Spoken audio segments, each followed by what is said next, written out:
Hello guys, at ngayon naman ay tuturuan ko kayo paano gumawa ng branch at paano mag-push ng changes sa ginawa nyong branch dito sa GitHub. So, let's get started. So, before tayo mag-start, kailangan nyo munang i-download yung extension. Ito yung GitHub extension. So, pag na-download nyo na yan, okay na, gumagana, okay na tayo mag-start. So, dito, sa new branch, gagawa tayo ng new branch. Sabihin natin, new feature. Ayan, new features. So, gagawa tayo ng new features dito sa home page. So, create. So, pag create natin, may kita nyo dito, na-create na siya. Ito yung mga branches, ito yung mga active branches. Ito naman yung main. So, technically, gumawa lang tayo ng copy nito sa main. Alam, bakit? Kasi, dito sa main na to, ito yung source code ng sabihin natin buong kumpanya na gumagana. So, hindi natin siya pwedeng dito siya tayo mag-edit kasi possible na ma-delete natin or magkaroon ng error pag inedit na natin. So, kailangan natin gumawa ng kopya or branches. Doon sa branches na yun, doon natin i-edit yun. So, for example, ito na, gumawa tayo ng new features. So, new features na yan, sabihin natin i-edit natin yung homepage. So, before that, may sign up UI. So, hindi natin yan pwedeng galawin. Sabihin natin, ibang employee yung gumagalaw niya. So, kailangan natin nag-switch ng another branch. So, unang gawin natin, check natin kung nababasa na nung VS Code yung branch na ginawa natin. So, type nyo lang sa ito pala nakikita yan. Sorry, i-demonstrate ko muna sa inyo. Terminal, new terminal. So, sa new terminal,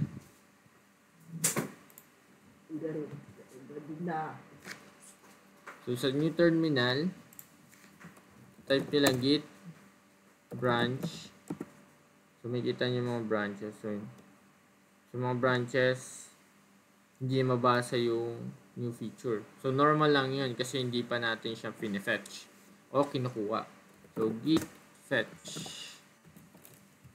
origin. Tama ba? May copy ako dito, guys. Case na makalimutan ko yung ayan.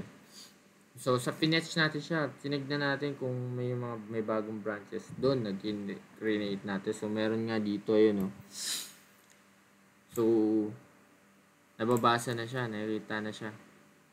So, isi-switch naman natin doon sa branch na create. Git switch new branches. Or yung name, lagyan natin yung name no branch natin. So, yun, nakapag-switch na tayo. Nakita nyo naman, nagbago na yung branch. So, sa branch na to, sabihin natin, in-edit natin. Trinabaho natin to. Lagyan natin dito. Tapos na tayo mag-edit. Lagyan natin dito na yan. So, sabihin natin mag-edit tayo dito. Dahil tapos na tayo mag-edit, lagyan natin siya ng comment.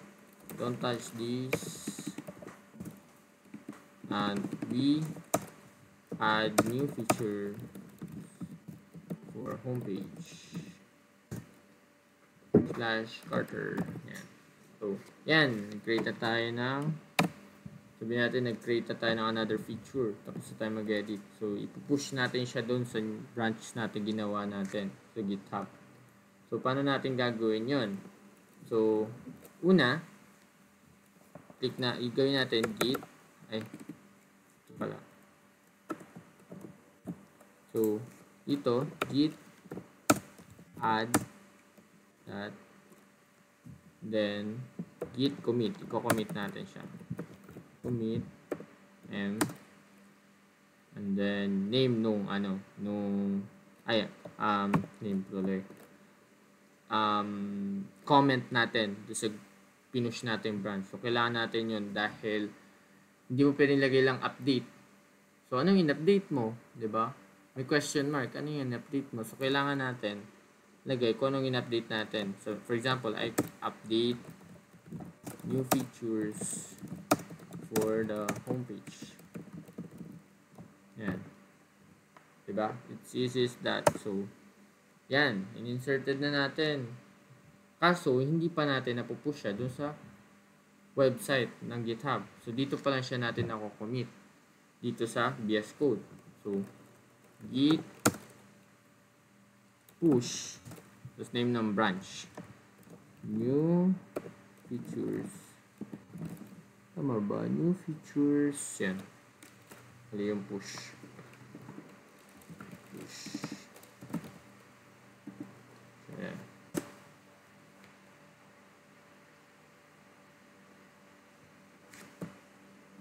Okay. Check mo. Guys. So, git push name of branch. Tama naman. New features.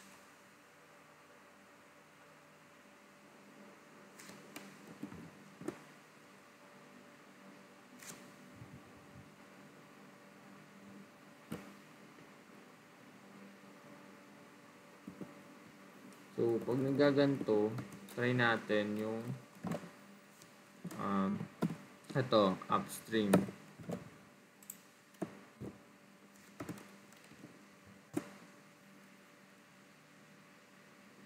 Yon. Kapag hindi siya gumaganon, ibig sabihin, wala pa tayong access doon. So, you can try this or pero after that we try this one, pwede nyong kahit ganito na lang. Pwede na kayo mag-push ng ganito kasi nakikilala niyan. So, yun lang. So, thank you for your watching. I hope you learned some lesson how to use GitHub. And yun lang. Bye-bye.